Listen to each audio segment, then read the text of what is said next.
के किनारे बसा एक छोटा सा गांव था, जहां हरे भरे खेतों के बीच एक रहस्यमय बरगद का पेड़ सदियों से खड़ा था। उसकी विशाल जड़ें किसी प्राचीन सर्प की तरह जमीन में गहराई तक फैली हुई थी और उसकी मोटी घुमावदार शाखाएं आसमान को छू रही थी, जैसे वे ब्रह्मांड के पेड़ कहते थे। और इसके नाम के पीछे सिर्फ कहानियां नहीं, बल्कि सदियों पुराने डर और अनसुलझे रहस्य छिपे थे। हर रात सूर्यास्त के बाद उस पेड़ के पास से अजीब और डरावनी आवाजें सुनाई देती थीं।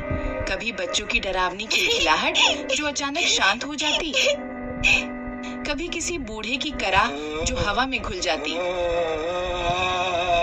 तो कभी पत्तों की सरसराहट के बीच किसी अदृश्य फुसफुसाहट का भ्रम, जैसे कोई प्राचीन आत्मा फुसफुसा रही हो।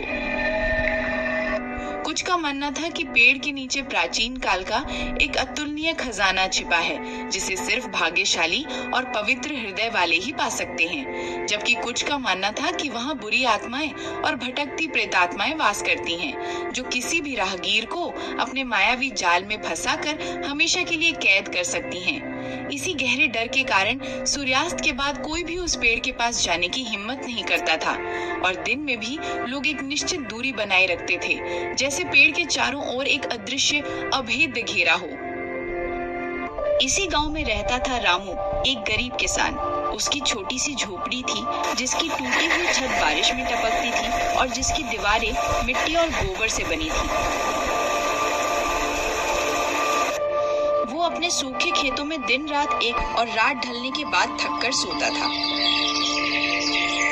लेकिन प्रकृति के क्रूर मार और भाग्य की निरंतर परीक्षा ने उसे कभी चैन से नहीं जीने दिया। उसका एक दोस्त था, शेखर, जो हमेशा जल्दी अमीर बनने के सपने देखता था और अक्सर हवाई किले बनाता रहता था। उसकी बातों में अक्सर लालच की चमक और जल्दबाजी की धुन होती थी। वो हमेशा आसान रास्तों की तलाश में रहता था, भले ही उसके लिए दूसरों को नुकसान पहुंचाना पड़े। गांव में सूरज, एक लालची और क्रूर व्यापारी जिसका सूदखोरी का धंधा पूरे गांव में फैला था, भी रहता था। सूरज किसी भी कीमत पर लोगों की जमीनें हथियाने और उन्हें अपने अधीन रखने को तैयार रहता था। और फिर थी कलावती, एक बुजुर्ग रहस्यमयी महिला जो गांव के बाहर एक टूटे फूटे घर में रहती थी। उसके बारे में कहा जाता था कि उसे जड़ी बूटियों और प्राचीन विद्या का गहरा ज्ञान था, और कुछ लोग उसे डायन भी कहते थे, जबकि कुछ उसे गांव की पुरानी कहानियों का जीवित संग्रह मानते थे। कलावती का घर गांव के बाहरी छोर पर था, जहां जंगली झाड़ियां और सन्नाटा पसरा रहता था। लोग उससे डरते भी थे, उसकी रहस्यमयी शक्तियों और उसकी अजीबोगरीब हरकतों के कारण, और जरूरत पड़ने पर उसके पास जाते भी थे अपनी समस्याओं का हल ढूंढने या भविष्य जानने के लिए। रामू की जिंदगी मुश्किलों से भरी थी।